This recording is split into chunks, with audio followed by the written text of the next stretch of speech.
Yeah. With this episode at least, Chris is going to bring us back to 1954. We're going to trip down memory lane into the past to dig up the case of, and I love this, the butcher of Plainfield. Oh, yes. Are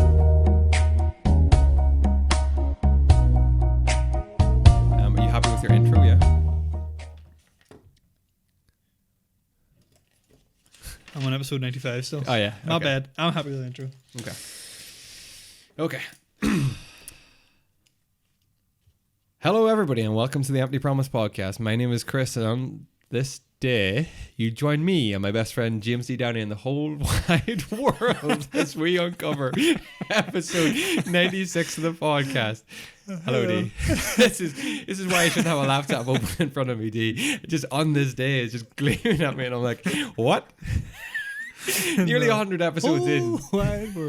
Nearly 100 episodes in, and we're still not getting the intro down. We should change it every week. Yeah, I know, yeah. Something fresh. Thank you for joining me, D, on what is the 1st of March 2020. Yeah. We are officially into the 3rd March. Spring has sprung. Spring has sprung, and it's come in like a lamb, I would say.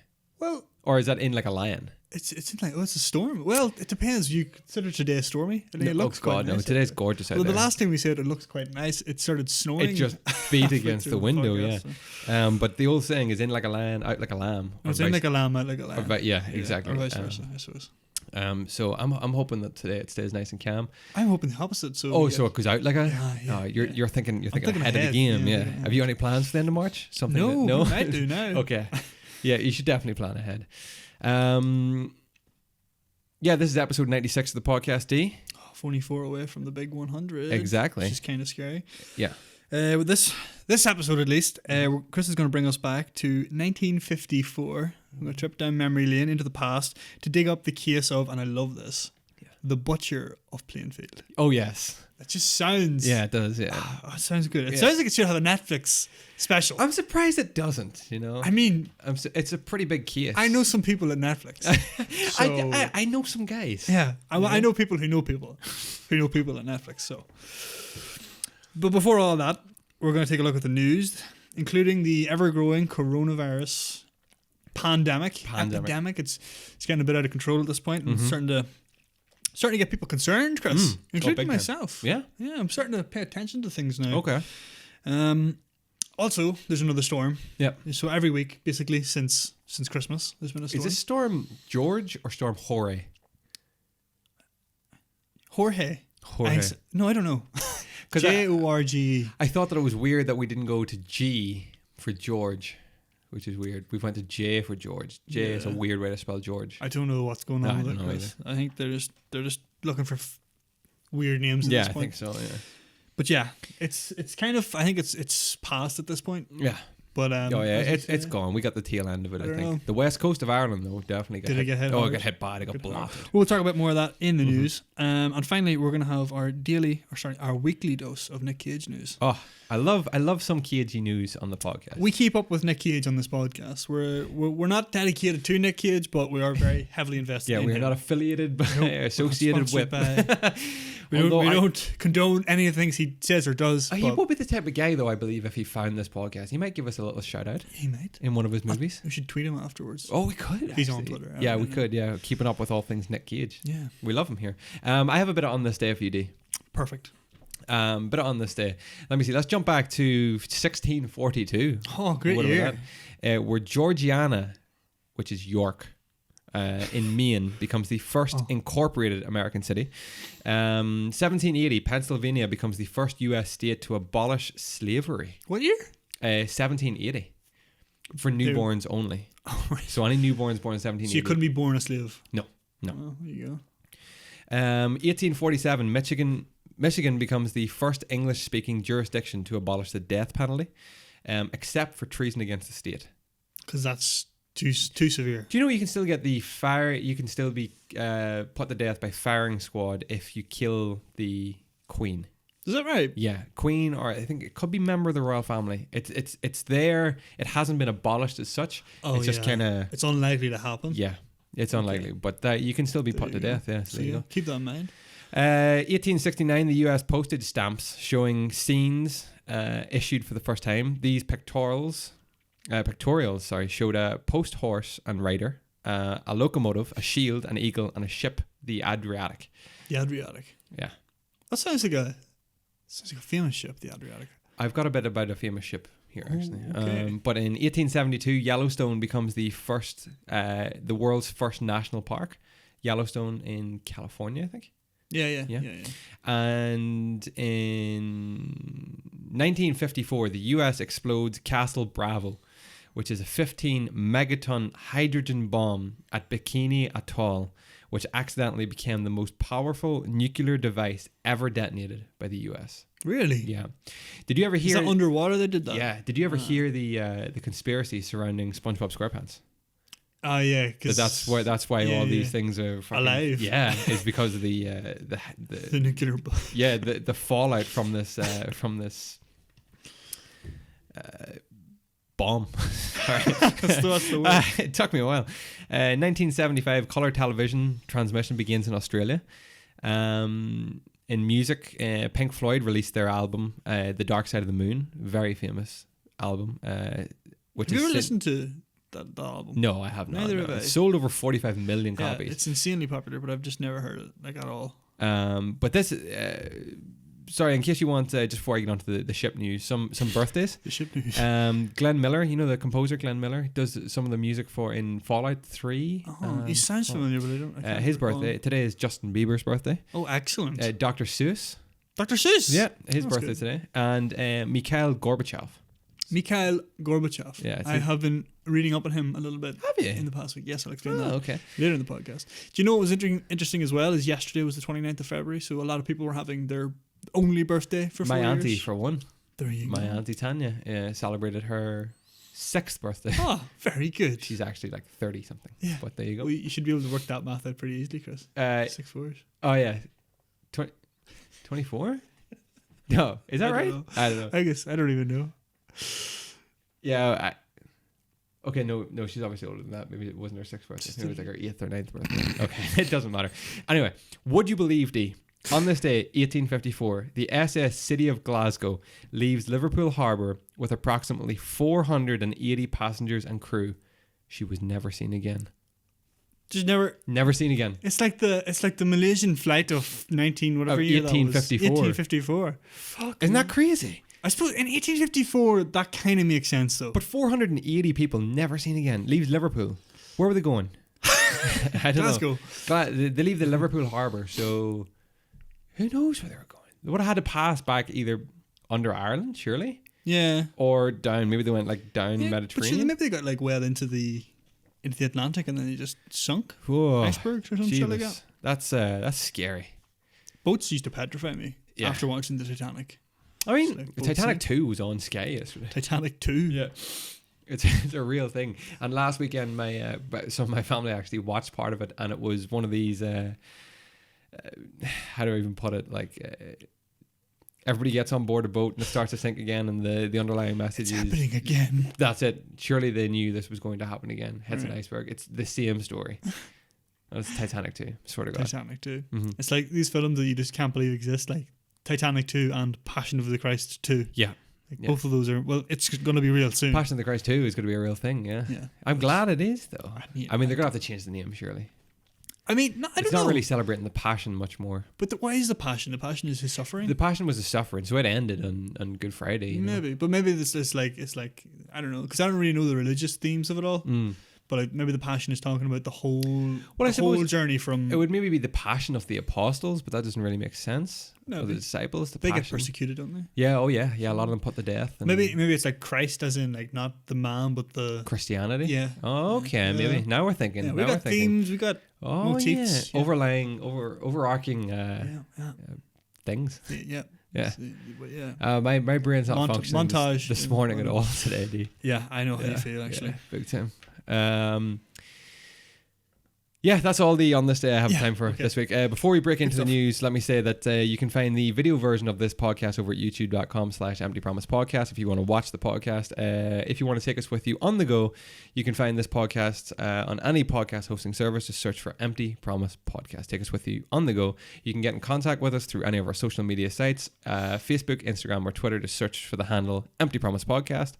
or you can get in contact with us with any questions, queries, or comments through our email address, which is emptypromisepodcast@gmail.com. there you go. I almost forgot that. I know, yeah. News?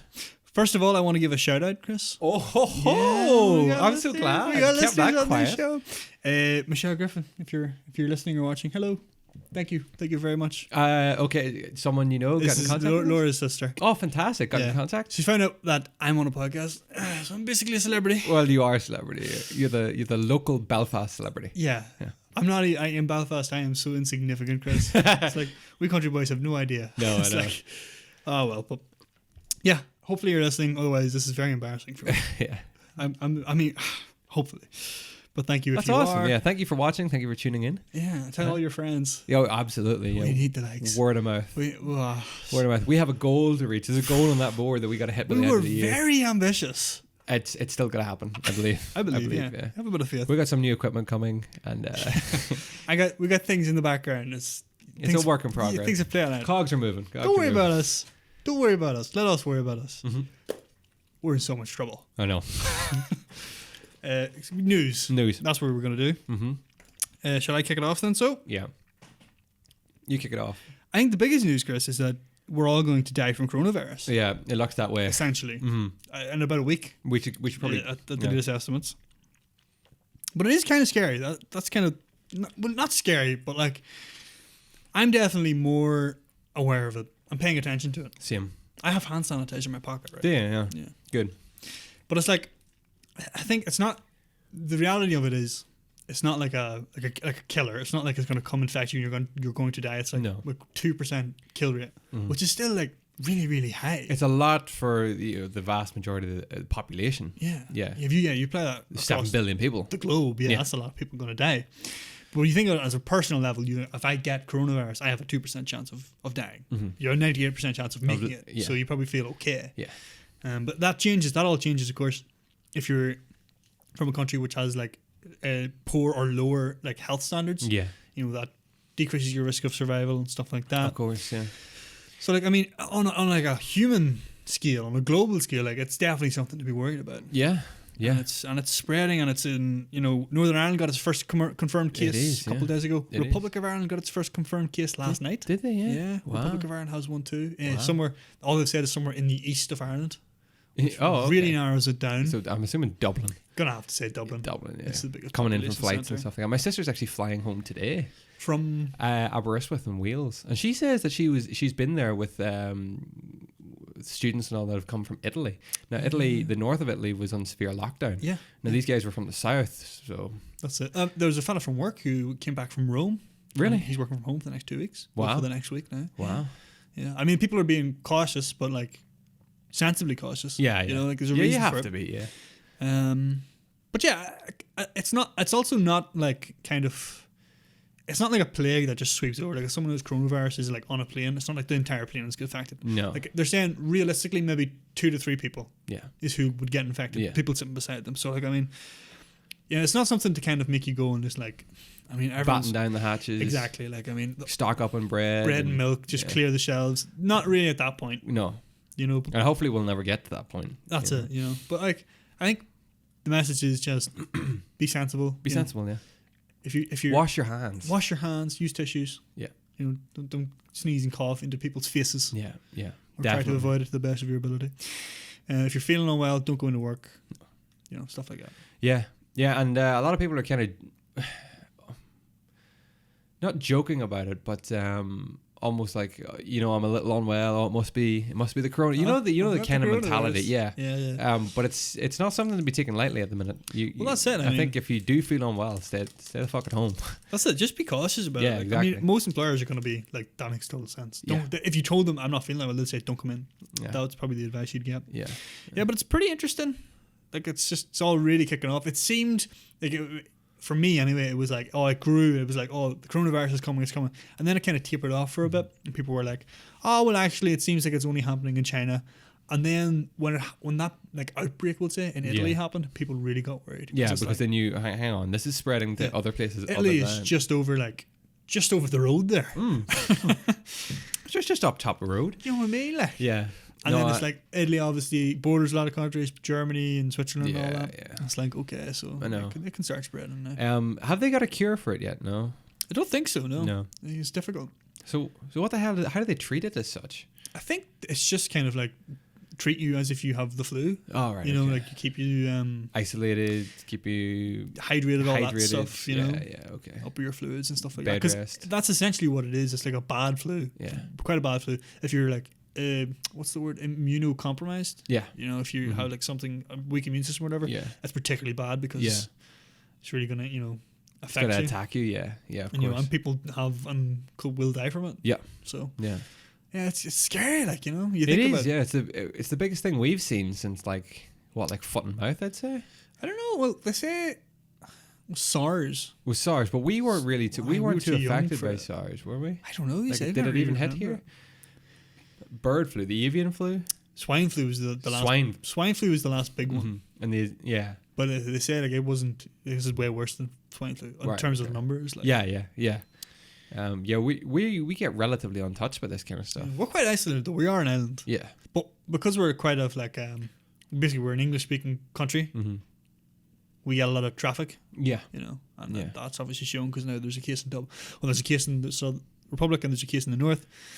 So yeah, It's a big thing, yeah. But I mean, they haven't started shutting down flights, and they haven't started shutting down. So Yeah. you know, it's still on a very manageable scale at the minute, I believe. do you think it's gonna get better or worse going forward? Well, I mean, everything gets worse, I think, before it gets better, doesn't it? Like, Well, true. is this maybe the height of the Yeah, that's what I mean, the yeah. worstness? Has it peaked? I pray to God it gets better and people don't get affected by it, and they find obviously a way to treat it. Apparently they were 6 months out, I heard, from coming up with a cure as such, if you like. yeah. But I mean, how do you cure a flu? You know? I mean, you don't think you can you? But like a vaccine, like A vaccine, to yeah. stop you from getting it. Yeah, Control it's it. crazy what scientists are working on nowadays. know, It's like- insane what they could do. I have a lot of faith in what they're able to do in those labs. The US have got their first case of it as well. Someone died. Yeah. Someone died in Washington First State. fatality, yeah, that's Yeah. what it is, yeah. So It's a big thing, yeah. But yeah, like we said, wash your hands. just that's it. You'll be dead on. We where I work, obviously I was working on Friday, and I think I got asked by about 60 people on my shift, "Where's your hand sanitizer?" Oh yeah. We don't have any. These now. Oh, it is like on Thursday, people just went boogaloo and just bought the whole fucking lot. And hand sanitizer and like DIY like masks. Yep. Nope, Mask all gone. we got nothing. Amazon have removed or sort of punished something like 80,000 like items and sellers on Amazon because they're inflating the prices of things like masks, artificial scarcity. Mm-hmm. So they're like kind of saying 10 items left for these masks when they probably have a couple of hundred. Mm-hmm. So they can jack up the prices and people will buy them. All these things that claim to cure or prevent or make you immune to coronavirus, all this stuff. People obviously just capitalizing, making their money off of. A lot of our stock as well that we have is coming from China. Boxes are labeled, China. Yeah. And I'm kind of like, I don't know if you should open that box, just open it and inhale deeply, see what happens.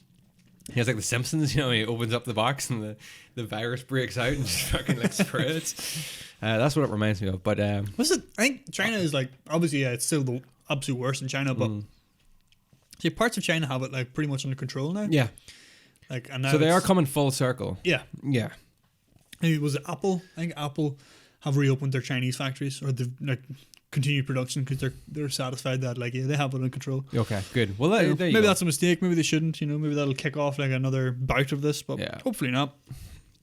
Anyway, Yeah. As the Hitchhiker's Guide to the Galaxy would say, don't panic. Don't panic. And, No. wash your hands. Yeah, I mean, we have 96 episodes for you to catch up on. Yeah. If you're if you're told to self isolate, don't worry about it. yeah, we got you covered. Plenty of entertainment. Yeah, right. Lots of tips in there about how to not get coronavirus. so, yeah.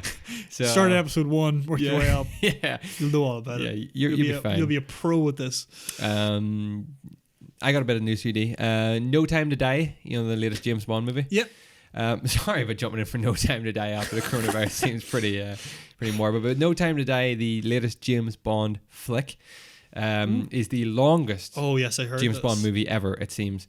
No Time to Die will be the longest James Bond film ever, it seems. US cinema chain Regal has unveiled the runtime of the new Bond movie at an eye-watering 163 minutes. So you better go to the bathroom 2 hours and 40 minutes before you sit down and watch it. That's 2 hours, 43 minutes total, and only 18 minutes shorter than the very long Avengers Endgame. I don't know. Does a James Bond movie need to be this long? I don't think so. I don't think it does. But It was almost justifiable for Endgame because they had so much to pack in, and it jumped around a lot, so you never really felt. They had how many characters are there in that movie? Oh fuck yeah! Yeah, and you're talking about James Bond, probably one villain, probably a couple of women, and that's it. Yeah, the James Bond women, the classic. And then, I don't know, a couple of side characters. Like, there's not going to be much I mean... I'm excited about this, though. As am I. I'm excited. I like the Daniel Craig Bond movies. Yeah. It'll be nice to do. There's a couple of movies coming up, D, that I think we should almost do specials on for the podcast. Okay. That being one of them, because this is the last, quote-unquote, last Craig Bond movie. Yep. So I think we should definitely cash in on that. You know? Yeah, pretty much. It looks good, though. Yeah. It does look good. Yeah, definitely. It's going to be tough. It's going to be a tough watch for 163 minutes. Yeah.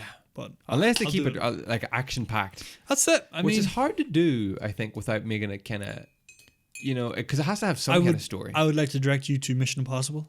Oh, yeah? The last 4 movies have all been fucking just action packed. Amazing. So, but yeah, I know James Bond isn't necessarily all about the action, but moving on, quick bit of news just while you make your TD. Did you hear about the Chernobyl producer? You know Chernobyl show? Yep. The producer wins the high-end bidding war for hot podcast Tunnel 29. Did you hear about this? Tunnel 29. Tunnel 29. So I'm still confused as to how the whole thing works. The podcast thing, yeah. But Sister, the UK production house ran by Jane Featherstone, whose recent credits include the HBO and Sky's Emmy-winning Chernobyl, and BBC Netflix series Giri Haji has won the rights to Helena Merrim's busy podcast Tunnel 29 in what could be stated as a highly competitive situation. So she has won the rights to this podcast. So the way the podcast worked was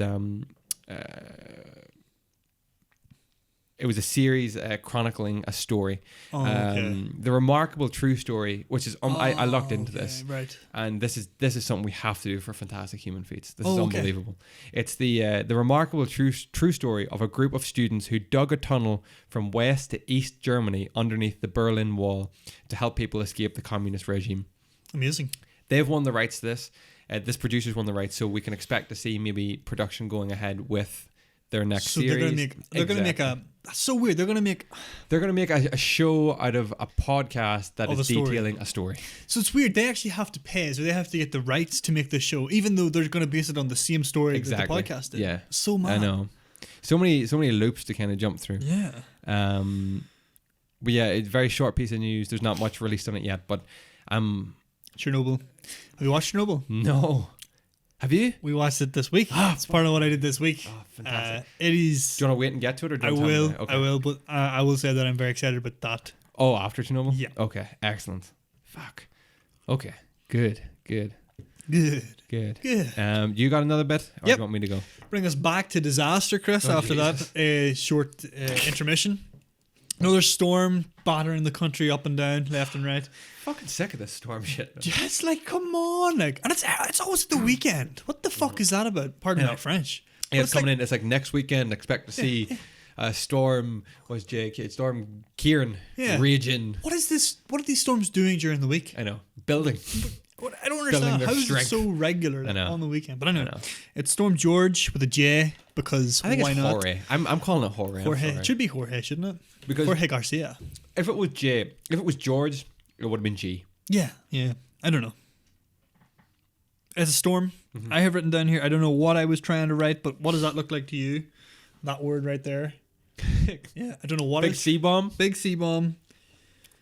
Wow. Something George. Can't. Nope. We'll see you next Tuesday, George. Okay. I don't know what I was trying to write. Yeah. Can you believe the amount of flooding happening in England? Unbelievable. I just don't understand. England gets flooding real bad. I don't. Yeah, like I'm at so least once a shocked by year that. they're hit with heavy flooding. And it's mad. It's up to the waist. Yeah. Oh yeah. It's destroying homes. It's crazy. Don't they put Yeah, like you said, like last week, it was a beautiful day, and there's here's the a storm. I told you, Chris. George's not away But yet. don't they put like things in place for this? Yeah, they have like flood prevention stuff, but like this just up over, it's just too much. It's too much capacity, and it goes up over those, over the emergency defenses and everything. That's unbelievable. It's absolutely crazy. But yeah, I always feel sorry for Wales as well gets particularly hard. Oh yeah, hit. battered. Yeah, my sister says she's right on the coast in Wales, down where she's staying, and she says yesterday and the day she was there, it was sunshine. Like she was out in like the beach. Yeah. So no sign of flooding or storms there. Maybe it wasn't as bad as it was anticipated to be. Hopefully, Maybe, I actually haven't kept up since it's happened. Yeah. Last night it was in Belfast. Yeah. It was mad. Oh, last weekend, it takes a good bit to wake me from my sleep. Okay, especially if it's like unless like you come into the room and you make a bit of noise. I would. Like, but the wind probably woke me out of my sleep. That loud? Like that bad. Howling? I was like, holy shit! I thought the roof was gonna lift in our house. Yeah, that bad. I don't even remember last week at this point because I just can't remember tell being weekend from weekend. Being woke from my sleep, and I was like, come on, what is this shit? come on, yeah, exactly. It last night was just absolutely. It was insane. It was Yeah. insane. I know we got gusts that are like really high. We definitely got a gust last night that was like hurricane level. Like, Yeah. I was stood there and I was just like moving back from this wind. Just madness. Like the power of the wind. It's scary as well. It's like everyone's worried about coronavirus and stuff. It's okay. These storms are just blowing the virus away. You know?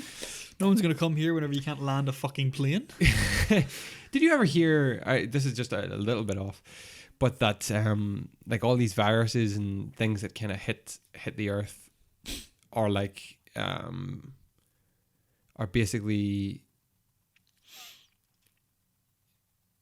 people in higher power like finding a way to like level out the playing field again. To kill the poor. To not kill the poor as such, but like perform like a Thanos almost on the earth. Balance Basically. There's not enough food tip to the go scales. around. Yeah, just tip it back into balance. You know. Yeah, I don't believe that. No. For the simple fact that, have you seen what happened to the stock market? I think on Thursday it crashed. It Like just the lowest plummeted. Yeah, I see so that. if these people are wealthy, they're probably losing money. But what I'm thinking is, if they just did it to the poor, surely people, would be catching on. So maybe they have to do it to balance. Yeah, maybe, I don't know. It's like the reality of it is that poor countries and poor people are the ones who are going to get hit harder by these type of things because they can't afford good healthcare and they can't afford. Well, that's very true as well. Iran in particular has like one of the worst healthcare systems in the world. Yeah. And it's like people aren't surprised it hit there so hard because they just don't have the resources to contain it and to prevent it. I also seen trending on Reddit today when I woke Taliban. I didn't go into it. Yeah. What are the Taliban up to? It's mad. In all of this sort of like they caught up in the whole corona awfulness. Taliban in the US have found peace. Yeah.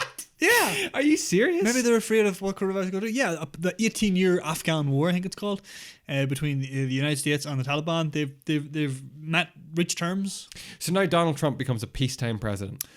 I don't think so. Well, I mean, he's in power. Yeah, as they're coming to. I don't think they're. It wasn't up to him, obviously. No, but I don't think. I don't know. I think the US is at war with other places than just the Taliban. Oh yeah, true. Okay. Is what I'm thinking. Will he get credited for this? No. Maybe, yeah. Jesus. It depends. Christ. They've said they're not going to pull the troops out for like 18 months. So if depending on whether they still who's have in troops the White out House, there, yeah. Yeah. Jesus. People are always still going overseas. You always hear that in the army, like deployed overseas. That's insane. Fighting. I also have a question to ask you later. Remind me to ask you. I'll try, Chris. Chris question. I'll write down here. It's about war and about the Vietnam War and stuff. I just finished reading my book, by the way, this week, so I kind of want to pick up on something. Maybe you know a bit about it. I haven't looked it up, but more news this week. I finally have got through the negativity. Okay. Of storms. You want to help me with viruses. some positivity? Yeah, some positivity. Are you a fan of the popular television show Friends? Who isn't? Who isn't? Yeah. Have you heard the big Friends news? Are they reuniting or something? They are. There is a Friends reunion finally at long last happening. Oh, how do you feel about this? I'm mixed. Yeah. Okay, I'm going to tell you why though. Yeah. Because you know what this is. Let me read you the article. Okay. It's from The Verge. No. Yeah.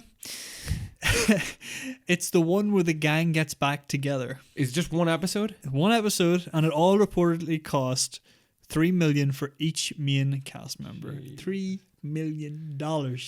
It's crazy. Jennifer Aniston, Lisa Kudrow, Courtney Cox, David Schwimmer, and Matt LeBlanc, and Matthew Perry will all return for a one-off special that's set to debut along with the HBO Max streaming service in May.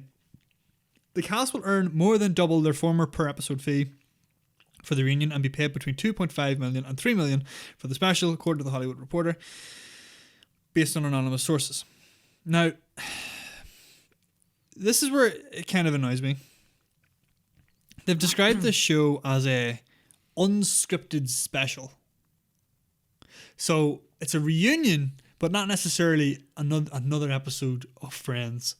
So they could just be getting together, basically? It could just be the actors. In like the set, and maybe answering questions and that kind of stuff? That's what I think it is going to be, because that's what they've described it as an unscripted maybe show special. some reels of the old show, of the show, and maybe have them talk about it, things like that?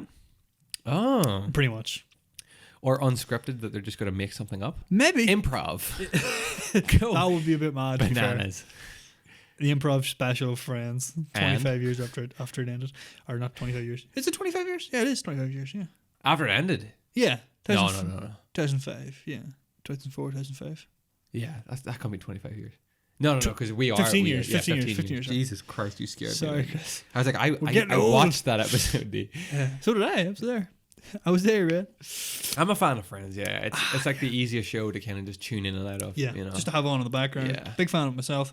So kind of hoping that this does its service. On the fence, yeah. But, I mean, Okay. I don't think it's really I don't think it's going to appeal. The fans who don't want it, don't want the legacy of the show ruined, aren't going to be happy with this because they're going back. Yeah. And the fans who wanted another episode aren't going to be happy because it's not really achieving that either. So I think it's a cash in from HBO. Oh, it's a complete cash cow, yeah. 100%. To try and capitalize on all. Because apparently this show has been watched by like in droves.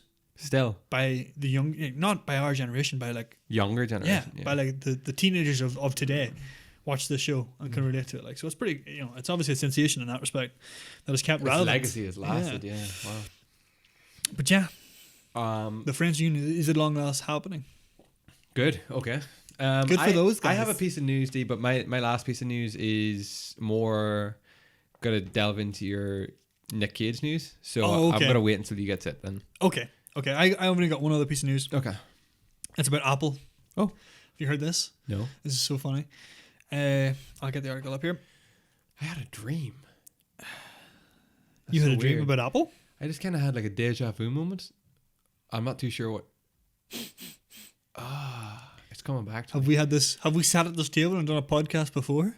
Somebody offered me an Apple tablet or phone, I think. I can't remember who, but I was in work. Fair play. That's so weird. Did you take it?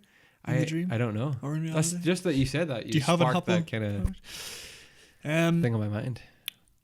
Tech giant Apple is so strict about the use of their products that they won't let villains use the iPhone on screen. I seen this this headline. This headline, and I was like, oh my god. Yeah, this is coming from Ryan Johnson, who directed that Knives Out movie.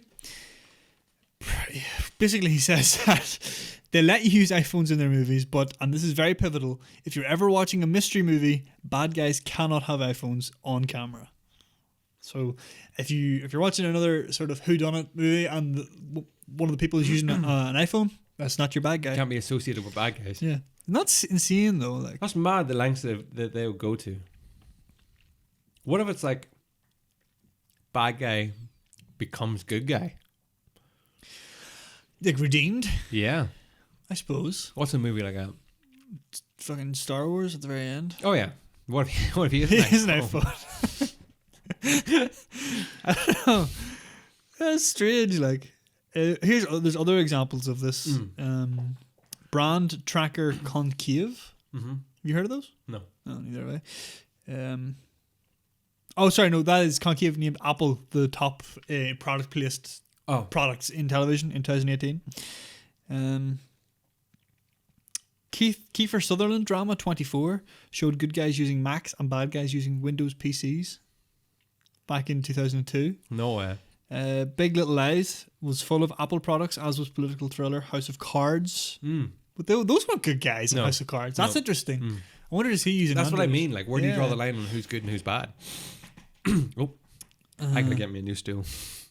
Danny Boyle says he was forced to paint out Diet Coke labels from his Oscar-winning film Slumdog Millionaire as the brand objected to a criminal gang holding them in a movie. No way. That's Diet strange. Coke. Diet Coke. Not even Coke. Regular Coke. That's cool. Diet Coke. No. Not Diet with the Coke. gang. I would have expected, especially Slumdog Millionaire, them to be drinking Coke rather than Diet Coke. There you go. Why? I just picture like slums, you know, they can get Coke, but they can't get their hands on Diet Coke. You know. Oh, because Diet Coke is like for It's almost like for the elitists. well, I don't know. It's like You Coke elitist, Chris? I don't know. You're a Diet Coke fan, aren't you? It used to be. No, you used to be. not You don't anymore. drink fizzy drinks anymore. Oh, I'm partial to a can of Coke from time. Oh, to time. are you? Yeah. OG. OG Coke, yeah, because I haven't had like aspartame or any kind of artificial sweeteners in like fucking months and months now. Aspartame's really good for you, though. Do you know that? It's brilliant for you, yeah. It's very good for your eyes. Is it? Yeah. No. No. But it's also not bad for you. So Pepsi Max is a big no-no for me, and it was my favorite drink of all time. Oh, is it? Yeah. I have Pepsi Max Cherry now. Oh, nice. It's delicious. Yeah. I don't buy into the aspartame is bad for you stuff. I mean, there's not enough conclusive evidence Yeah. for it. I don't but see any I evidence just for like it. to stay away. I'm just trying to stay away from Just stay sweeteners. natural, full stop. Yeah. Yeah. I haven't had that Coca-Cola Life yet, though. I'd like to try that. It's gone. Never They mind. got rid of that. Yeah. It was using stevia leaf instead of sugar to sweeten it. Okay. Well, I would want to stay away from that too. Why? Because that's like a stevia is not a great sweetener. The stevia's a plant. Yeah, but there's something about it. It's the process in which it's heavily processed Oh, I basically, see, where I it's see, like I see. sugar, and I think the Mexican Coke is probably the best That's because they using use cane sugar cane sugar. rather than corn syrup. Like none of it's good. No, I think what we're finding out here is that none of it's fucking good for you. Water. water, Carbonated water. Yeah. I don't Fizzy like people water. who drink carbonated water. I enjoy a fizzy water. No, you don't, do you?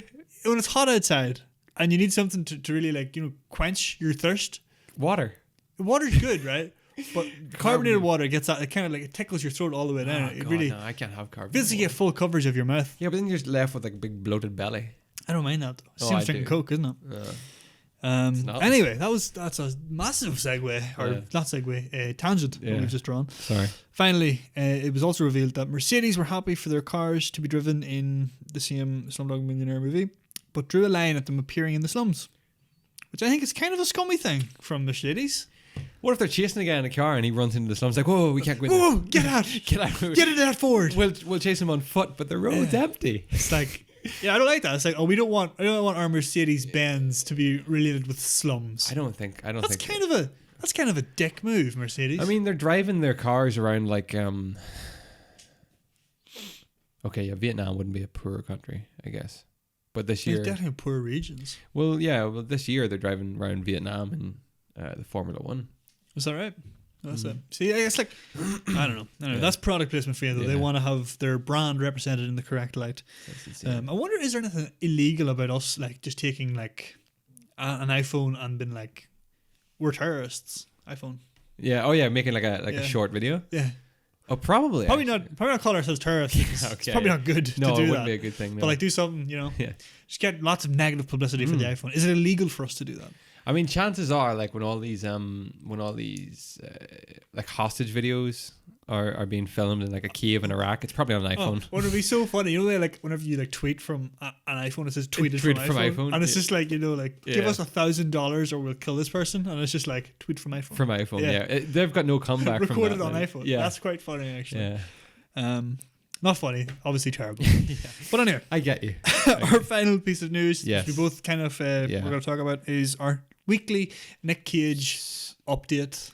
I'm so excited about this. I know. It's Yeah. just like, but Nick Cage has been doing a lot of really cool films, like recently. He's just putting his name Yeah. to a lot of stuff now. Yeah, that's it. It's like I think he went through a period where he was just doing a lot of shit, Yeah. and now he's just like going for all the weird, interesting like projects he can find. Mm-hmm. He's doing a film where he stars as himself, Yeah, where he has to. taking down a Mexican cartel. Yeah. He's starring a movie called The Color of Space, which is about like a meteor landing from outer space and like poisoning people's minds. It's a really trippy kind of freaky film. Yeah. And now this, Chris, Now this is Wally's Wonderland. Wonderland. Wonderland, yeah, which is where a film in which Nick Cage is trapped inside a hellish amusement park where the animatronics are coming to life.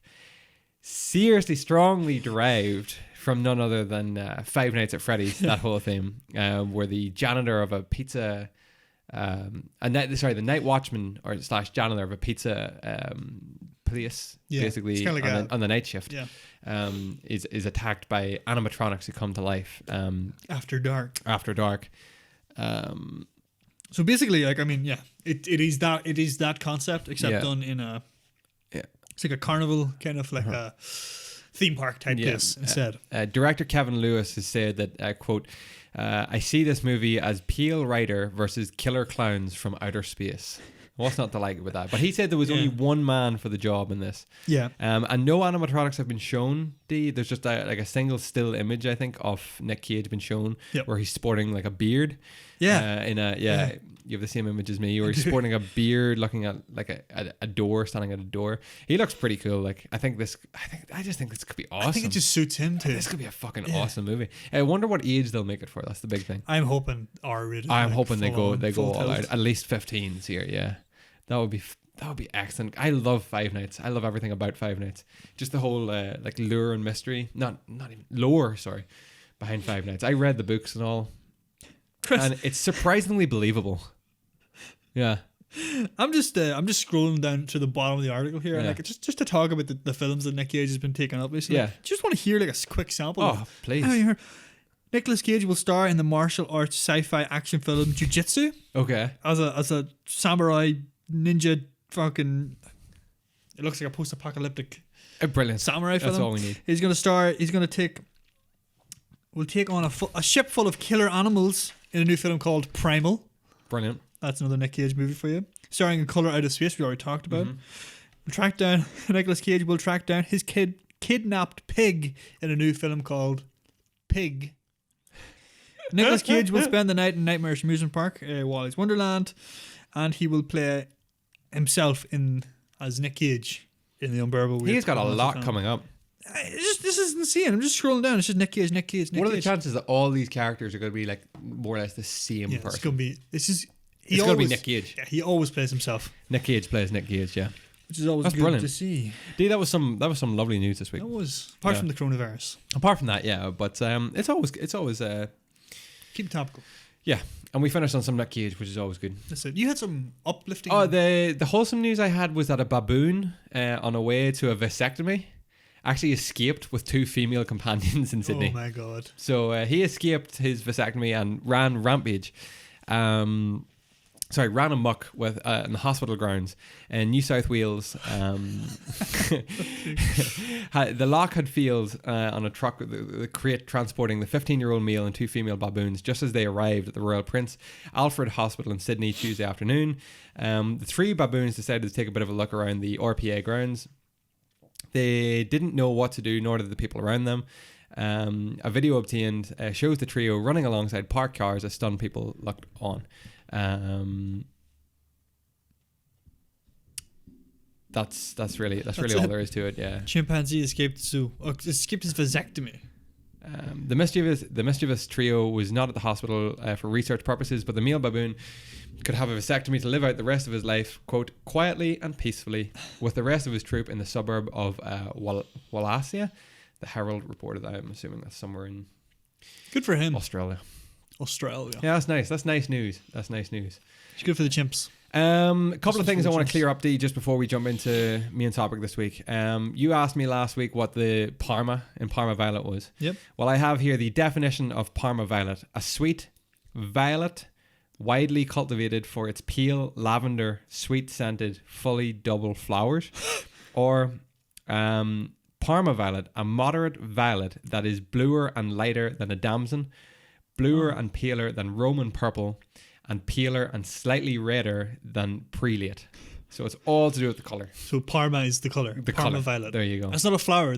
Nope. Okay, perfect. No. There we go. And the Kyoto Protocol is an international treaty which extends the 1992 United Nations Framework Convention on Climate Change that commits state parties to reduce greenhouse gas emissions based on the scientific consensus that global warming is occurring.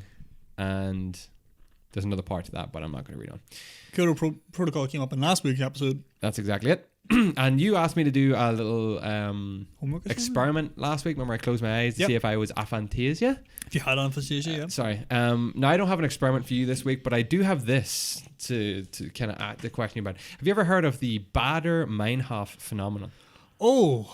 Or the Bader-Meinhof phenomenon? This is sounds so familiar. I probably have, but I can't recall what it is. The Bader-Meinhof phenomenon is when you notice something like a new word or a celebrity you've never heard of. Yeah. Okay, I know where I know it from now as well. And Laura's probably going to kill me now because she studied this and she's told me about this. Yes, I know what this is. And then you start noticing it everywhere. Everywhere, yeah. The first thing I thought of was GTA.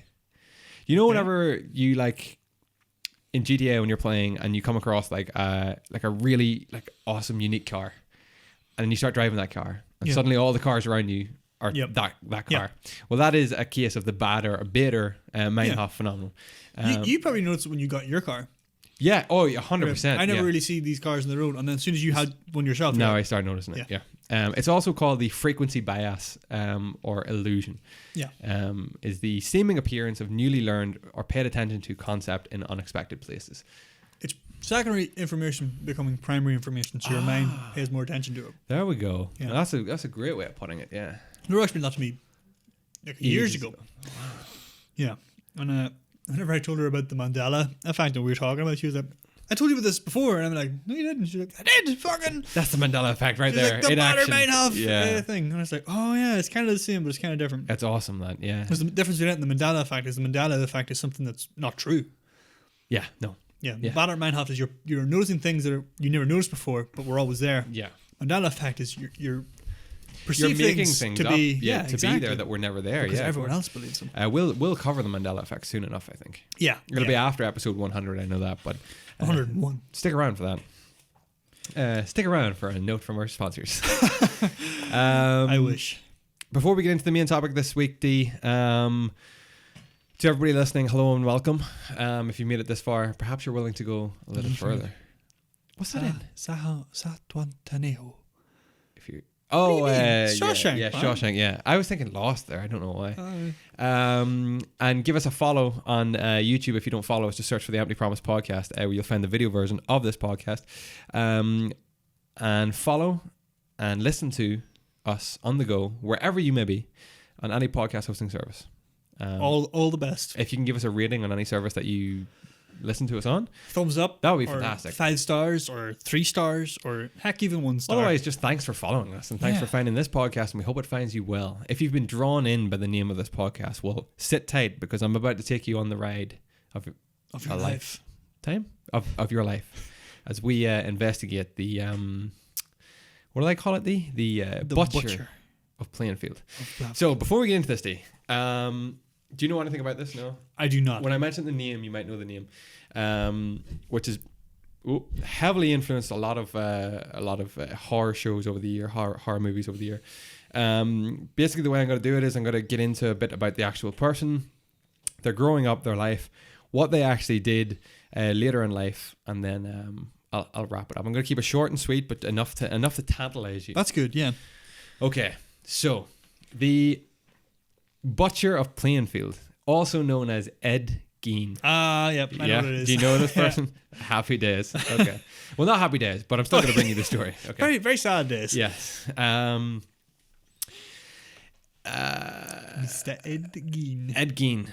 Let me see, just before I get into this. Edward Theadore Gein was born in La Crosse County, Wisconsin, on the 27th of August, 1906. I meant to say to you, if you have any questions along the way, throw them out, and we'll kind of just clear it up as we go along, okay? Sure.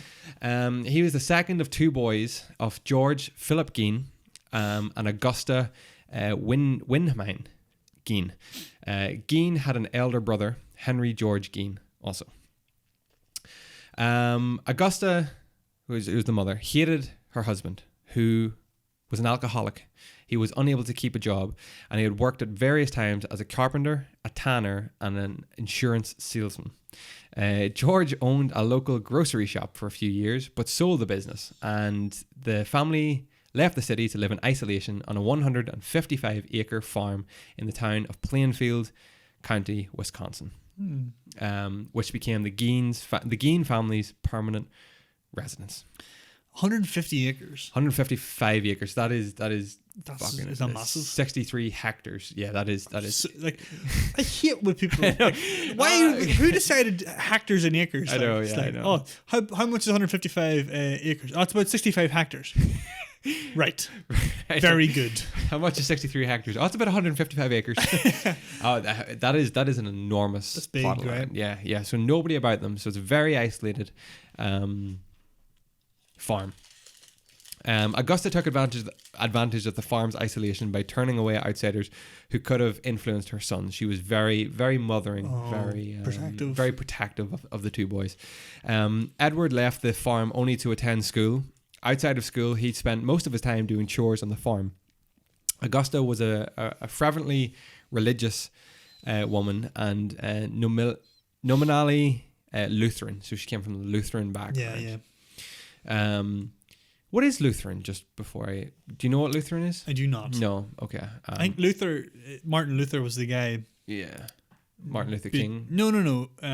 Like way back in the 1600s in Germany, Martin Luther was the guy who like basically created Protestantism. Mm-hmm. Oh yes, he was the it's first one of the largest protester. branches. Yeah. He was the guy who basically just like protested against the Catholic Church, and they formed the sub of it. I think it's just one of the many branches of Protestantism. Protestantism. Okay. Well, she preached to her boys about the innate immorality of the world, the evil of drinking, and her belief that all women, except for herself, were naturally promiscuous and instruments of the devil. She reserved time every afternoon to read to them from the Bible, usually selecting verses from the Old Testament concerning death, murder, and divine retribution. So a real kind of fucking. You can already see. Fanatic. You know where this is going. Yeah. Don't you? Like the boys already kind of have this upbringing. You know, they live in an isolated farm. The father's an alcoholic, can't hold down a job. The mother is fucking like this devout Protestant, she's got like Old Testament shit. You know what I mean? Proper like devil, very literal. The Old Testament's a very literal kind of book as well. And it's vicious at times, and it's just about she's so protective as well. Yeah, like you can see, I'm already picturing all of the various movies in my head. You know, I'm thinking of Resident Evil 7, I'm thinking of all of that. Proper old school. Yeah. Edward was shy, and classmates and teachers. This is just the perfect, isn't it? Yeah. This is just the cliche. You're already building in my mind. I'm already putting the jigsaw together. Yeah, all the pieces all make perfect sense. Exactly. Edward was shy, and classmates and teachers remembered him as having strange mannerisms, such as seemingly random laughter, as if he were laughing at his own personal jokes. To make matters worse, his mother punished him whenever he tried to make friends.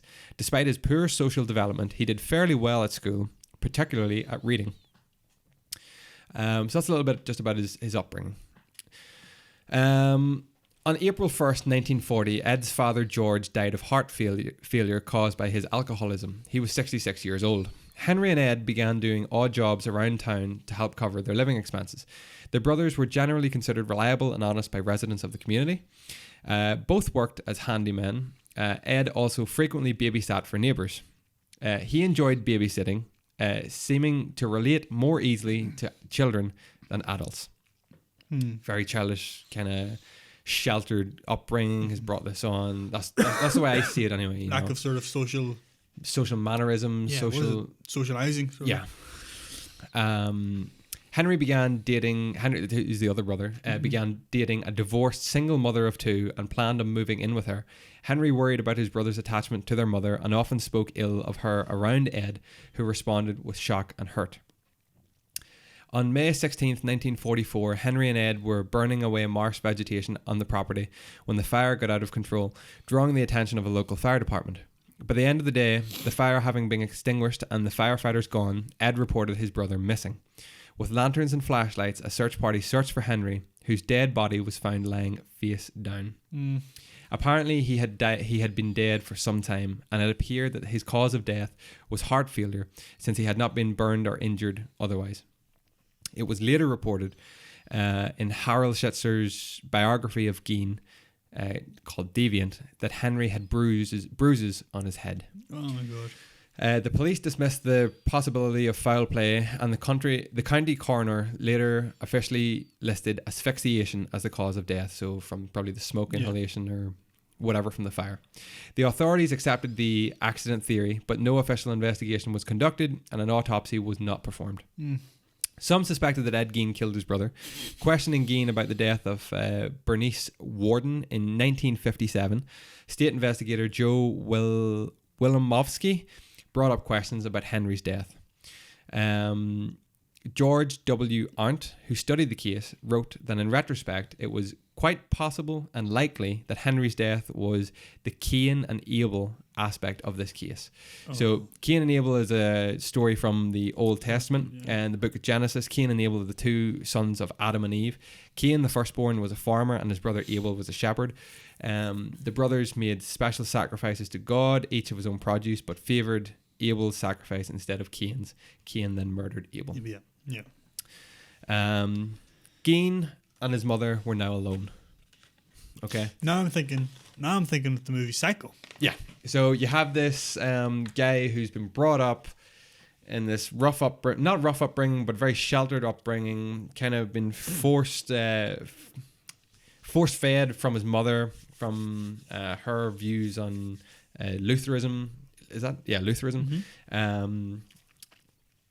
He didn't get on with his father, who died, and now his brother's out of the picture, and now he and his mother are living alone on this 155-acre isolated farm in Wisconsin.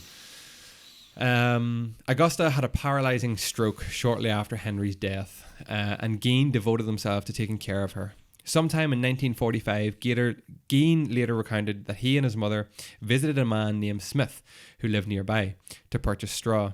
According to Gein, Augusta witnessed Smith beating a dog. A woman inside the Smith home came out and yelled at him to stop, but Smith beat the dog to death. Fuck. Augusta was extremely upset by the scene. However, what bothered her did not appear to be the brutality towards the dog, but rather the presence of the woman. Augusta told Ed that the woman was not married to Smith, and so she had no business being there, naming her Smith's harlot. So the fact that this dog was beaten to death didn't even faze her. What she was worried about was this guy wasn't married and there was a woman in the house. Very, very old school. Yeah. Augusta angrily called her Smith's harlot, and she had a second stroke soon after, and her health deteriorated rapidly. She died on December 29th, 1945 at the age of 67. Fuck. Ed was devastated by her death. He had lost his one friend and one true love, and he was absolutely alone in the world. So, Gein held on to the farm and earned money from odd jobs. He boarded up rooms used by his mother, including the upstairs, the downstairs parlour and the living room, leaving them untouched, while the rest of the house became increasingly squalid. These rooms remained pristine. Gein lived thereafter in a small room next to the kitchen. Around this time, he became interested in reading pulp magazines and adventure stories, particularly those involving cannibals or Nazi atrocities. Fuck. This is already taking like a hot, like you can see where this is going. Gein was a handyman and received a farm subsidy from the federal government starting in 1951. He occasionally worked for the local municipal road crew and crop threshing crews in the area. Sometime between 1946 and 1956, he sold an 80-acre parcel of land that his brother Henry had owned. Okay, so before we get into like the kind of heinous side of this story, let's just recall what we've learned so far. Ed Gein, brought up by his mother, sheltered childhood, very kind of childish attitude. His mother dies, leaving him alone in this isolated farm. He boards up the house, basically all the house that his mother used, and he starts living alone in one room and the kitchen in the house. Not mentally sort of healthy behavior. Not mentally stable at all. No.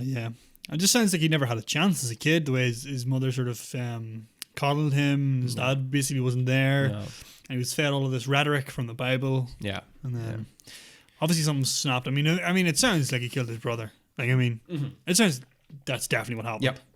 Yep. Knowing this story so far, yeah, absolutely. So he's like desensitized to violence and death as well. Like, so. Yeah. I mean, it just doesn't bode well, Chris, does it? No, it doesn't.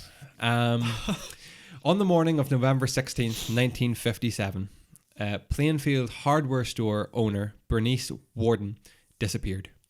A Plainfield resident reported that the hardware store truck had been driven out of the rear of the building at around 9:30 a.m. The hardware store was closed the entire day. Some area residents believe that this was because of the deer hunting season. Bernice Warden's son, Deputy Sheriff Frank Warden, entered the store around 5 p.m. to find that the store's cash register open and there were bloodstains on the floor. Frank Warden told investigators that Ed Gein had been in the store the evening before his mother's disappearance and that he would return the next morning for a gallon of antifreeze. A sales slip for a gallon of antifreeze was the last receipt written by Warden on the morning she disappeared. On the evening of the same day, Gein was arrested at West Plainfield grocery store and the Washara County Sheriff's Department searched the Gein farm. A Washara County Sheriff's deputy discovered Warden's decapitated body in a shed on Gein's property, hung upside down by her legs with a crossbar at her ankles and ropes at her wrists. The torso was dressed out like a deer.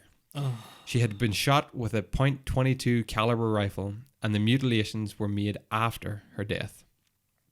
Fucking hell. Searching the house, authorities found whole human bones and fragments, a waste basket made of human skin, human skin covering several chair seats, skulls on his bedposts, female skulls, some with the tops sawn off, bowls made from human skulls, a corset made from a female torso skinned from shoulder to waist, leggings made from human leg skin, masks made from the skin of female heads, Mary Hogan's face mask in a paper bag, Mary Hogan's skull in a box, fucking hell, Bernice Warden's entire head in a burlap sack, Bernice Warden's heart in a plastic bag in front of Gein's pot-bellied stove, 9 vulvas in a shoebox, a young girl's dress and the vulvas of 2 females judged to have been about 15 years old,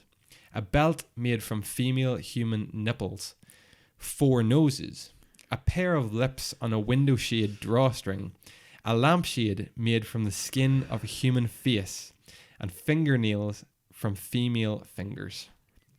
Is the list over? That's the list, yeah. Holy shit. Yeah.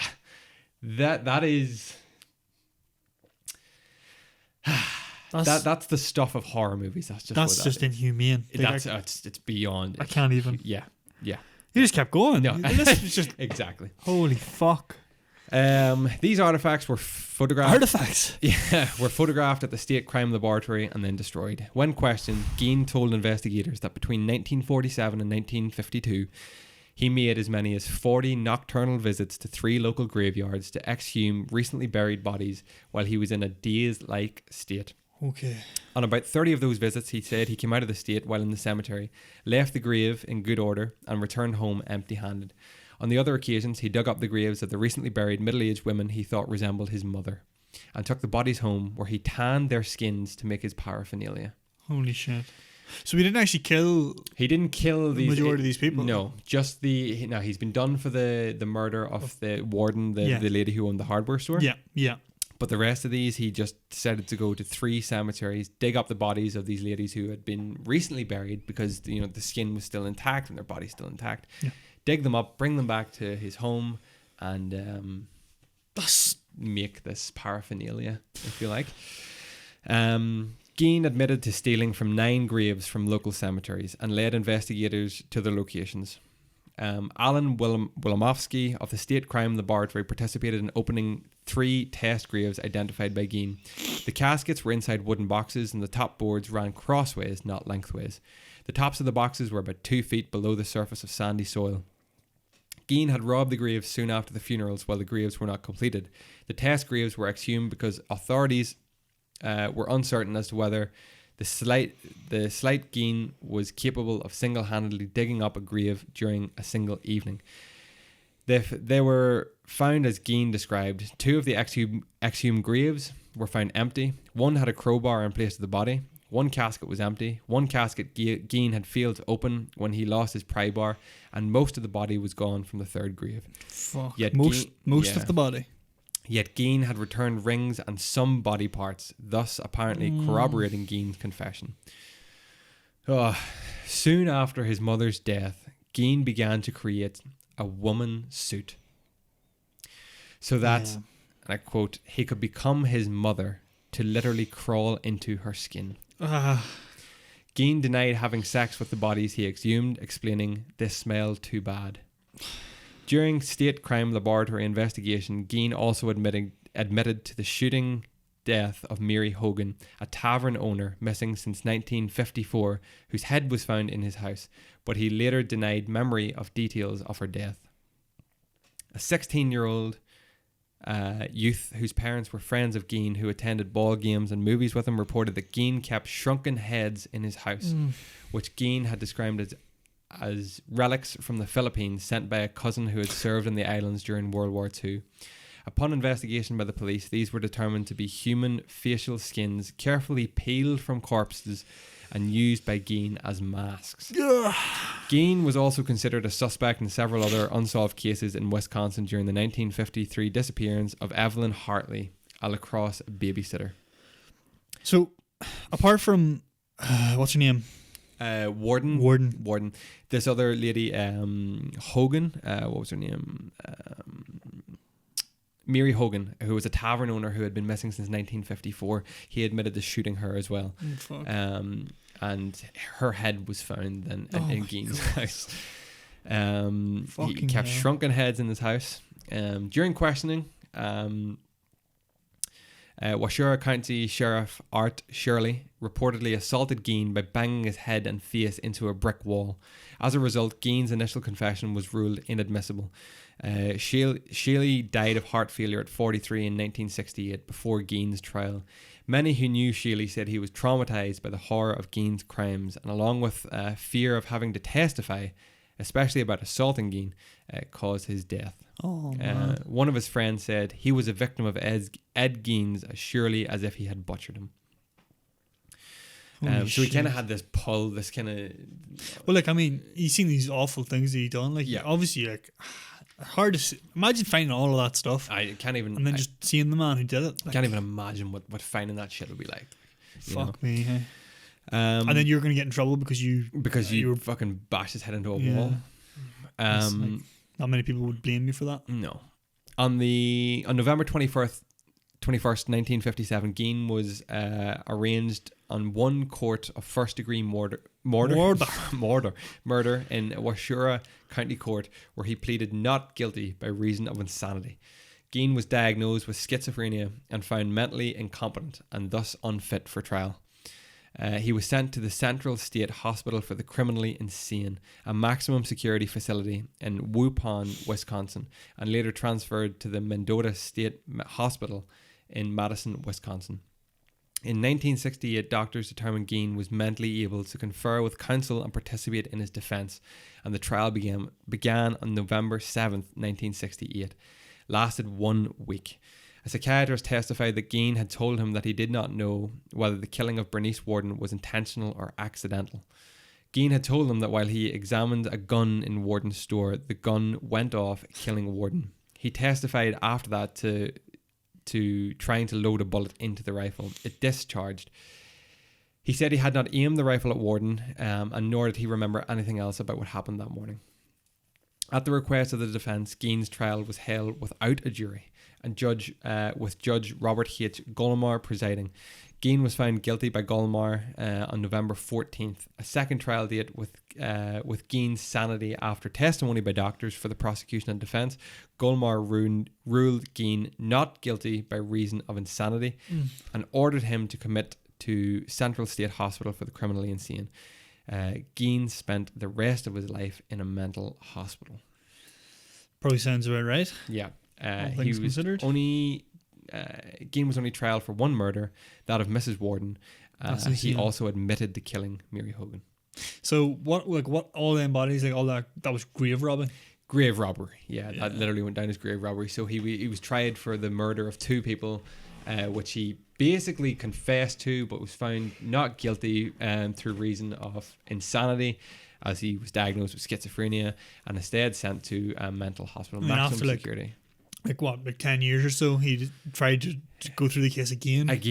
Yeah. Try and get his name cleared. Yeah. Fucking that is absolutely, Yeah.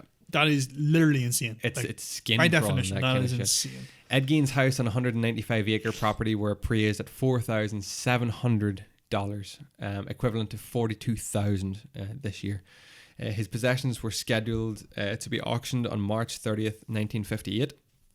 Pardon me. Amidst rumours that the house and the land it stood on might become a tourist attraction. Early in the morning of March 20, the house was destroyed by a fire.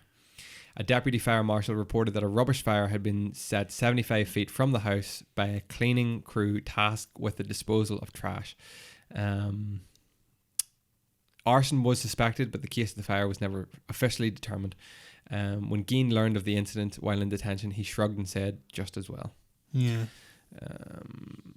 That's mad, hey? I'd say it was burnt down. I'd say whoever was lighting that fire knew rightly. Gein died at the Mendota Mental Health Institute due to respiratory failure secondary to lung cancer on July 26, 1984 at the age of 77. Over the years, souvenir seekers chipped pieces from his gravestone at the Plainfield Cemetery until the stone itself was stolen in 2000. It was later recovered in 2001 near Seattle and was placed in storage at the Washoe County Sheriff's Department. The gravesite itself is now unmarked but not unknown. Gein is interred between his parents and brother in the cemetery. Fucking hell. That's Insane.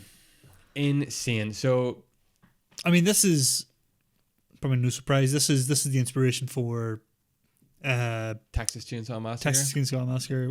Was it Skin? Leatherface. Leatherface. That's what it is. Skinface. Sounds of the Lambs. Yeah. Buffalo Bill. The Devil's Rejects. The House of a Thousand Corpses. Psycho. Psycho. Yeah. Ed Gein, The Butcher of Plainfield, which I've seen actually, that movie. It came out in 2007. It's a good watch. Obviously, until I read up more about Difficult the actual to watch. case, it's insane. Like, this guy, it's The Butcher of Plainfield. Not for the light of heart. Not that he killed these people in like a butchering kind of way. The fact that he took these corpses back to his house and made all this paraphernalia with them, like skulls made from like the tops of or bowls made from the tops of skulls, like a corset. Like, he's making a full human skin suit to crawl into. My God. To wear his mother. Not right there. And No. I mean, you could put it down to maybe his upbringing. I mean, did his mother make him this way? Definitely. You know? I mean, like, when you're hearing all that, like, it's got a massive. Have I eaten all of them? Yeah. No. It's got a massive influence on him, like Yeah. the way his worldview, the way he thought, the way he was forcibly antisocial. Like, he wasn't allowed to socialize. He wasn't allowed to have friends. He was punished for having friends. Yeah. He was made to love his mother, above all else. And that was that. So he was a grown man who had like the fixation of a child, and then when his mother died, obviously, like, just mind fractured. It's just insane. And you can see the pictures. Literally, if you Google Ed Gein, I'm okay. you will see the pictures of the house and the shit that was in it. Oh, I could look at the house, but inside, let's leave it be. Do you know that footage, Chris? And it's in the Texas Chainsaw Massacre. It's at the start of it where they're walking down steps into a basement. Yeah. I know that's fake, but is that inspired by the Has to be. discovery of this stuff? Yeah, I would imagine so. It desperately has to be inspired by that. I mean, I doubt they had video going in, like, but I'd say that's kind of like, yeah. you walk into this house and you're like going out, and then you find all this weird shit hanging around, hanging about. Chainsaw Massacre used to be my favorite horror movie growing up. It was like the one I was like most terrified of, just because of like the. Now, where'd the chainsaw come out of? Like, he obviously never used a chainsaw. Just happened to be, I think, like a murder weapon. Just this horrific. Like, imagine hearing a chainsaw rev up and knowing that this guy is chasing you throughout That's Texas. mad, though. But like, Ed Gein is the inspiration for Texas Chainsaw Massacre. Oh, he's the inspiration for most horror movies nowadays. That comes from this all gory that cannibalism, gory kind of skin peeling, wearing, grave robbing. Resident Evil 7 as well stuck out in my head. That's exactly what I was exact picturing. That kind of sort shit in the house. Yeah, that infatuation with a mother character. Fuck me. So really, really disturbing. But Ed Gein, the butcher of Blaviken. The Butcher of Blaviken. The Butcher of Plainfield. Butcher of Plainfield. It's just a quick little That's some harrowing stuff. American murderer. That's heavy listening. It is heavy listening. Well done to the viewers to the listeners if you have hung around. I thought I'd keep it short and sweet with that one, but I knew him as such a big profile. Yeah. It's nice to mention. You need to do the story justice there. You gotta and that list. When you were just listing that off, I was just like, that's a pretty big list. I can believe it. When I read it a couple of times, I kind of glanced over it, but it's only when you read it out loud that you realize item by item. Holy shit! But imagine being the authorities to find that shit. I know. How do you? I'm not surprised that guy. Well, he died at the age of 40 just from the panic of it all. Yeah. Like, I'm not surprised. I couldn't. Like, or even just digging up another human body. Like, yeah. I mean, their mind is not like. It reminds me a lot of what in that show Mindhunter. Yeah. They always talk about like some of these guys. Like they have these dazes where it's kind of like they're just working on like adrenaline. Like they're just going and doing this thing, and they don't even realize what they're doing. Yeah. And when they're done, they kind of objectively look at, I just did that. It's That's like, insane. It's mad. Like, well, yeah. I hope you enjoyed that. It's fun. I mean, there you go. At least you know. The more you know. I like educating people with stuff they don't know. The Empty Promise podcast is a family friendly. Yeah. Just suitable for all ages. It's universal. Mm-hmm. Right. That's the rating on the show. I love that though. I think that we're a good podcast for that we just bring something so random, but now people know of that story. Like that's something that you could tell over like a couple of drinks in a pub to your friends. Yeah. Like, did you ever hear about Ed Gein? Ed Gein. Now you know, and you can bring it back to us. These are scary stories to tell at bedtime. Yeah. Or in the dark. Oh, yeah. Or at a campfire. Oh, don't do that. People still camp. I hope so. I hope people are camping. Yeah. I hope people are camping listening to this Empty Promise podcast. go camping. Yeah, that'd be a good one. There you go. We're going to go out. We're going out out the back. In the forest? No, into the garden. Oh, God. Fuck the forest, Chris. Jesus Christ. What if it's starting to rain? Let's wrap this podcast up with what we've got up to over the last 2 weeks then, D. Okay. You go ahead. Hit me up with some of the shit you get up to. Already touched on it a bit. Decided to sit down and finally watch Chernobyl. Okay. Tell me. Tremendous television. Really, really just harrowing. Very similar to what your description of Ed Gein and the Butcher of Plainfield. It's just like this story about this awful thing that happened, and it's horrifying. It's scary watching what happened. Obviously, it's the story about Chernobyl, which was a nuclear reactor in the Ukraine that suffered a catastrophic failure, and it blew up. Mm-hmm. And it scattered nuclear materials all over the place, up into the air. But the real like horror of it all is that the people responsible and what happened were complete denial. Like complete denial. Like just astoundingly, just refuse to believe. They're like the reactor has exploded, and they're like impossible. It doesn't happen. It can't happen. They just blatantly ignored that. Just ignored it. People were like, we can see pieces of graphite, which is like, what? Graphite is the stuff that you put onto these control rods. You ever hear of control rods? They surround the control rods, and then they're like are dipped into the reaction to sort of temper it. Yeah. So it's stuff that is in like direct contact with nuclear material. And so there's graphite on the ground. Anyway, that is one element of it. The other element of it, Chris, is that it's kind of like coronavirus. It's like there is this invisible killer, and people are like firefighters come to put out this fire that's happened. And there's this invisible killer lying on the ground, which is nuclear material. And it's like if you get too close to it, like your hand will their skin burns from radiation. It's completely there's no contact. It's just from being too close. And there's people who are like right beside the reactor, and they're like opening doors to go get closer to it to check what happened.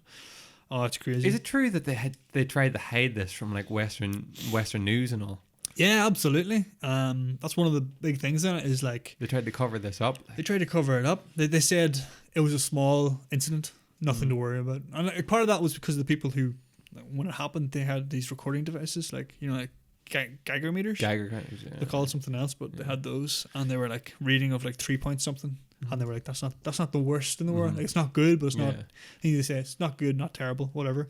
But that was the max reading on those things. Like that's as far as they went. Jesus. Then they got the good ones out. Yeah. It broke. Jesus. Because it was like too sensitive for. But it got discovered because people in Sweden could pick up on like the boost in radiation. Yeah. Like the fallout ran like right to like the UK basically. Well, that's it. Yeah, Is the show slow? Is it a show It's 5 episodes long. Is 5 it slow to hours. get into? Like, Nope. No. First episode is straight in. In and down. It's horrific, and it shows you like in graphic detail the consequences of radiation poisoning. Jesus. I think Chernobyl would be a fantastic episode for us to do. The story behind be. Chernobyl. Very interesting. Reactor 4. Like. The show does embellish a little bit. Hmm. You know, there's numbers thrown about how many people died from Chernobyl, and like, the official number from the Soviets Reports. was like 40 people. People who were there, Yeah. people who got affected. The reality is thousands. But like the show even says like, oh, we don't know if it was 10,000 or was it 90,000 or 100,000. But like, those numbers are kind of not really the case at all. It was a massive incident, and it's crazy just what happened and how they covered up. And it's really interesting as well how they solved it, because obviously when they finally accepted this needs to be fixed, they need to get it contained. Yeah, you can visit it nowadays. Like you can. In a way, it kind of for me, it kind of paints different pictures about how serious it was, because like at points it's like if you get too close to it, like you're shortening your life by about 20 years. But then towards the end of it, it's like they're kind of spending a lot of time around it. Okay, but whatever. It is just a really, really good case study of what happened. Have you ever seen the movie Chernobyl Diaries? No. Watch it. It's a horror film. It's a horror film, and it's kind of like that kind of far-fetched kind of notion of mutation in Chernobyl, but it's not even mutation in a bad sense. It's just like that people have still been living there, and it's kind of fucked up. It's a good show. This is scarier. Oh, because you're just like, that happened. Radiation can kill. It's completely invisible. Okay, it's scary. Like, you go to Chernobyl in Call of Duty, and you do? crawl around. 50,000 people used to live here. No, it's a ghost town. No, it's a ghost town. Brilliant. Absolutely brilliant. Yeah. Very, very good film. Good show, good. rather. Only 5 episodes. Yeah, you can watch it in a night. We watched it over about 4 or 5 nights. Okay, good. Very good stuff. I need something to watch. I'm okay. Yeah, no, go on ahead. I'll catch up with you. There wasn't really a whole pile else. We went to the beach again. Did you? In the midst of a storm. Now we went last. You woke up last weekend from the storm. Well, the day after that. Oh, nice. It was gorgeous. Yeah. I don't know if it was like that down after here. the storm. Yeah. It was gorgeous. We went down, got more ice cream, went down to the beach. Did you go to? Hang on. Oh, here we go. Did you go to? What's he got here? Did he keep? 1 second, folks. I'm getting this. The cabin. We did. Oh, brilliant! Yeah. Got more ice cream from there. Went down to the beach. In Donadee. Yeah, I went down to the beach with the dog. Let him off. Great time had by all. Good. Terrific times. Good. Excellent. And then not a whole pile. What did you have to eat this week? Anything nice? I had the KFC zero chicken burger. Okay. How is that? It's good. Yeah. It tastes nice. It's a nice tasting burger. Is it in their batter? Yeah. Okay. Well, that's always a winner. Like, that's the batter makes it's it. the best part. Like it's not. It hasn't got that same like chicky juiciness. Chicken juiciness. You don't really miss it all that much in the burger because it's got mayo, or I don't know if it's vegan mayo or if it's regular mayo or what it is. But it's got like, it's a juicy burger, and fair enough. And I took it out just to do a complete test. I tested it with an actual piece of a fillet chicken. Okay. And it was like you can tell the difference, but you're not necessarily going, this is great, this is bad. They're both really tasty. I definitely recommend it. Good. Yeah, if you're into. I might have to try that. If you're into that, I don't know if it's vegan though. Is it not vegan? I don't know. I think it could be one of those things where it's like it's all vegan ingredients. Something came out about one of them burgers, and I can't remember if it was the Whopper or the KFC burger. That it was advertised as vegan, and it wasn't. No, they never advertised it as vegan. They said it was meat free. Oh, because they cook it on the same pan as meat. Yeah, they cook it. In the so same, it's not. right, it's not. Yeah. Okay. I think this one actually is vegan. I think they describe it as vegan, so it probably is fine. But it's a tasty burger. Hey. Yeah. Yeah. Good. What else do we have? Haven't really been too crazy. Oh, got Pizza Hut again. Pizza Hut's tasty. Pizza Hut, when you haven't had it in a while, is a great shout. Yeah. Their pan pizza. Oh yeah. It's so thick. Yeah. It's a big, thick boy. Yeah. Where Belfast just? Yeah. Is it still open in Victoria Square? Yeah. Yeah. I think so. It's not the one that delivered us, but yeah. Yeah. But yeah. I haven't had a Pizza Hut in a lot. Last Pizza Hut I had was in America. There you go. In Florida. It's a great Pizza Hut. Is that the one that's near? Yeah, just literally just across the street. Yeah, it's great. Yeah. I look forward to visiting it again. Very good. Is that what you're going back to? Oh yeah, to the Rosen. Yeah, the Rosen. Yeah. I was so crazy. Oh yeah, right now. I was just scrolling through Instagram and I was just like fucking about, and I just seen a person I don't know them, like just a random follower on Instagram, and they just posted something about, I don't even know what it was, but I seen the pool and I was like, that looks just like. Wait a second. And then I looked at the name and said Rosen Inn. I was like, no fucking way. Yeah. That's exactly where we stayed. Such a great picture. Like, it's like small world. Really nice. But yeah, apart from all of that, Chris, I don't really think I've been up to much at all. Let me see if I can jog your memory with anything. What did I get up to? I finished my book, Tunnels to Coochie. The question I wanted to ask you. Yes. Why was Richard Nixon painted as such a kind of a criminal in the Vietnam War when he tried to pull the troops out?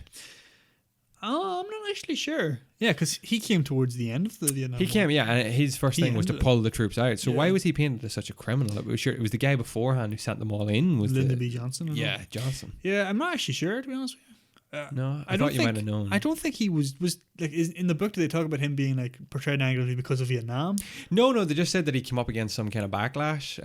But they don't go into the whole presidential side of it. They don't go into any of that really. Yeah. They just mention it, and I just thought, maybe I know there was a boost of numbers into Vietnam shortly before they pulled out. Yeah. Oh yeah, there was. Yeah. So it might have been that. After the whole Tet offensive and all that. Why did you send so many more people in today just before pulling them out? It might have been that. But I think Richard Nixon, his whole legacy is Watergate. It's just the fact that they tried to steal secrets from the Democrats. Yeah, right, okay. And he had to resign in disgrace. Okay. I think that's why. That's the whole thing. Okay, I just wondered. I don't know much about. I don't know about presidency. I'm not really up to date. The book itself though has brought to me another fantastic human feat that I can't wait. I'm literally going to read you the chapter from the book as the fantastic human feat. He's known as the surgeon of Cu Chi, the surgeon who operated in the tunnels with like an actual medical surgeon. Like an actual medical surgeon who operated with literally no tools, no anesthetic, no nothing, and saved like hundreds and hundreds of lives. That's insane. Like performed like brain surgery with a drill.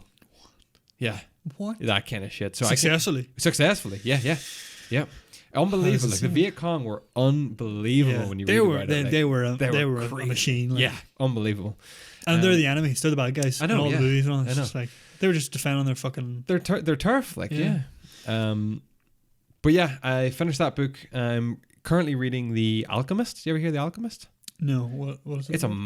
It's a fable, but it's a fable. The front of the book says a fable about following your dreams, but it's like 10, 15 million copies sold worldwide. It's huge. My sister's read it a couple of times. I didn't actually know this. She had the copy sitting in there, and I went and bought it. She was like, I could have give it to you.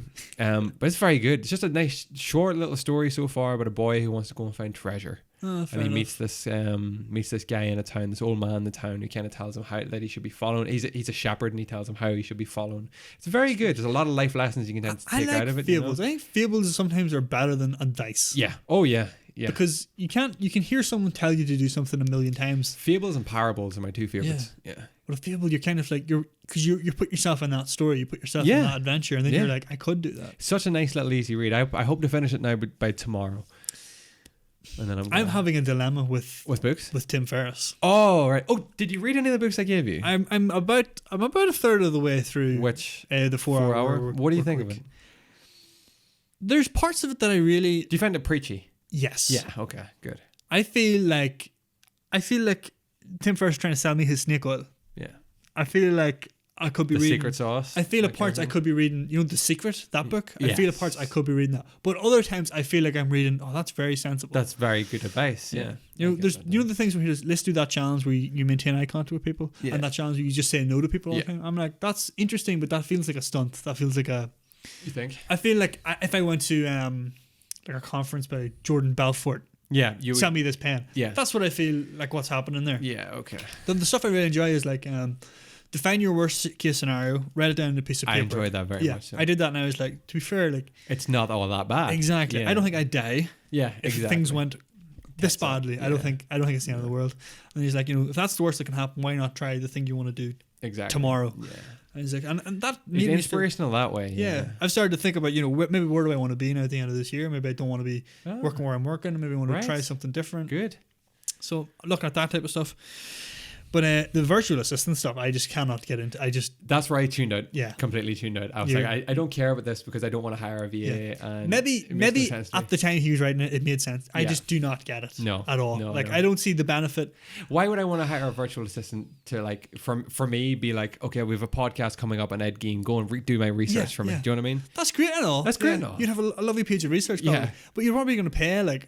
What I don't know what the rates are. Like, was it like it could be like £8 an hour? £8 an hour. So they're probably going to charge you about 3 hours for that. 3 hours, yeah. 24 quid. I could just get it myself. Yeah. And I enjoy knowing this. Exactly. Like I enjoy the process of it. I don't feel like I'm in a position where I need a VA. You know, I don't ever plan to be that swamped. But who knows? At least I know how to go about it. This is the thing then. And then I feel like when he tries to justify himself, you know, you may not think you need a VA, but you have to do it just to get used to the idea of doing it. And I'm like, his whole thing is about doing less. You know, doing as little as possible and living. This is where the whole new rich has come from, or new rich. Yeah, the new rich. Yeah, I know it's very. As a group, they all seem to be very conformist to his way of thinking. Yeah, absolutely. I like his advice. I don't know if I like his.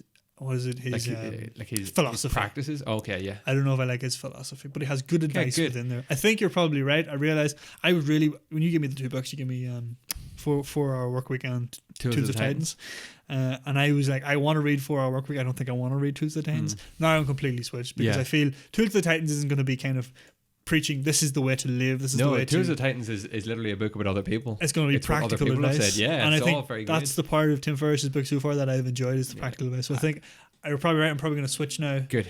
I kind of want to finish it just to do it, but like it feels like it's like a live your life by this guide and you'll be rich type of book. Yeah. And I don't believe in that. No. You know? No, I completely tuned out when it came to the VAs as well. I don't need to know this. But definitely have a read at some of the Tools of the Titans before next week so we can touch up on some of them. We'll do actually. You'll very much appreciate some of that. Thank you very much for my book this week, Dee, that is currently sitting on the table. I can't wait to get into this book, actually. Because I thought this book would be useful because I was like, that could be useful for me. And I think if you're and I actually think it's going to be super useful for you because you're stepping back at work. Yeah. So you're going to have time. Yeah.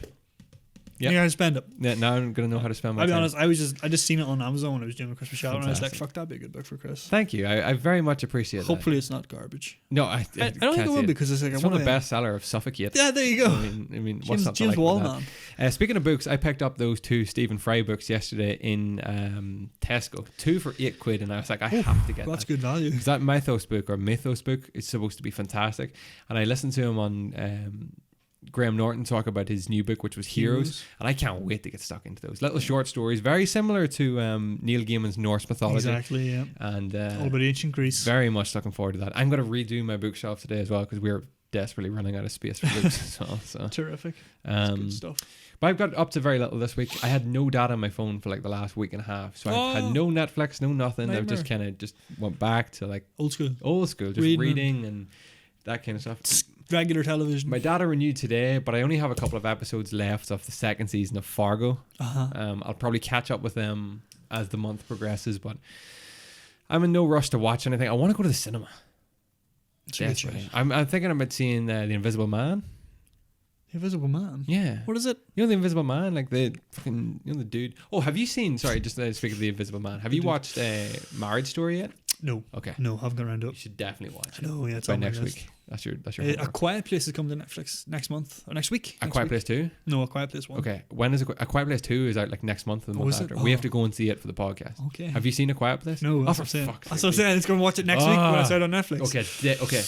When it comes out next week on Netflix, tell me when you're going to watch it and I'll watch it here. And then we can do like a podcast on it even because it's a brilliant movie. Okay, that's good. Yeah, I'm happy to do that.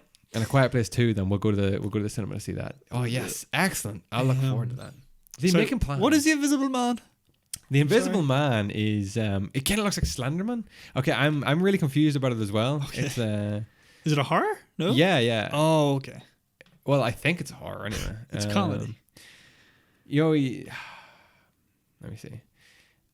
After staging his own suicide, a crazed scientist uses his power to become invisible to stalk and terrorize his ex-girlfriend. When the police refuse to believe her story, she decides to take matters into her own hands and fight back. So, it sounds pretty. It got 90% on Rotten Tomatoes so far for opening weekend. That's a good rating. I kind of want to see it, you know. But I just want to go to the cinema again. Yeah, just that big screen experience. Yeah. I'm the same. We've talked about going to the cinema for so long. I know. I haven't done it in about a year. I I think Endgame was the last film I saw in the cinema. Jesus. So, yeah. Actually, it could have been no. I seen Cats. I don't want to talk about Cats. I seen Jumanji too. It's fucking awesome. There you go. That's a better. Yeah, but I seen Cats. That's a better. Yeah. Let's not mention Cats. I don't think I have much else to add to this week. This is episode 96, which means 97, 98. I want to talk to you a bit about the run into 100 after this. Mm-hmm. But yeah, we're going to look into some new equipment and possibly shooting some new big video maybe coming up, and then Going to launch 100 in a big way. And then we're in talks about something, a different project altogether, and I'm just so excited about that. I'm super excited. We could do an alternating pattern. Yeah, we do could. bi-weekly this podcast, and then we're not going to say what the project is. Yeah, that could work. See how it goes. We'll see how it goes. Do you have anything else you want to add this week? I would ask anyone who listens to us and listens to us regularly, maybe give us a bit of a shout out to your mates if you could, or if you were willing to do so. We're trying to we talked about a big goal that we set for ourselves. It's probably a little bit optimistic, but we're trying to shoot high. Trying to hit high. And it'd be good just to sort of give us a boost. Our ratings are okay. Like, they're kind of about what they've always been for the last year. So we want to start getting a little bit of a boost up there. Yeah. So if you listen to this and you enjoy this and you think... Help us grow our community. Exactly. If you know other people who enjoy podcasts and who might enjoy this, just give us a shout. If not, don't worry about it. That's cool. Yeah. Please come back next week and listen, because we're going to have another great one. Yeah. Or maybe 2 weeks from now. Yeah. Whatever. No, next week we're free. I think we're good next Sunday. Next Sunday, I'm completely free. So if you're coming back free, with another big podcast next week. Actually, I tell you what, I think the next 3 or 4 Sundays, I'm completely free.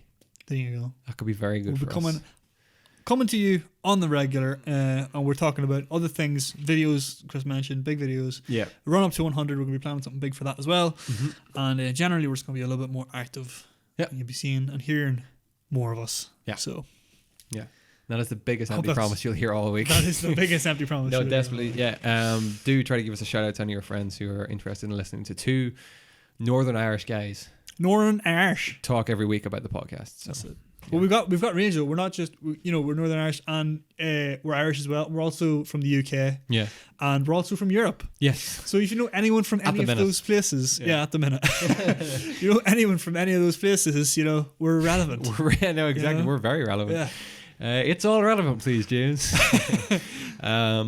I'll tell you what I did this week. I finalized my details for my Colorado trip coming up in July. Oh, very good. Yeah, it's a bitch of a place to get to. I find Colorado. Yeah, not Colorado as Denver. No? Getting to Denver is fine. From Denver to Leadville is the big one. Oh, right. But I'm actually I was supposed to be going to Reykjavik first up in Iceland and then fly down. Now I'm flying to Houston, Texas. Nice. Yeah.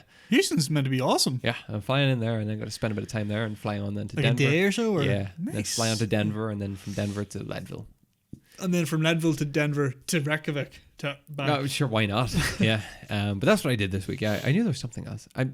I know I'm forgetting something as well. Plans. When is that? That's October. No, that's July. 11th of July. Fuck, that was way later. No, it's coming soon. I have a race now next month, and then July, and then August is the big one. So that is the big one. Can't wait. No, wait, August is the 100-miler. In Colorado? No, in Connemara.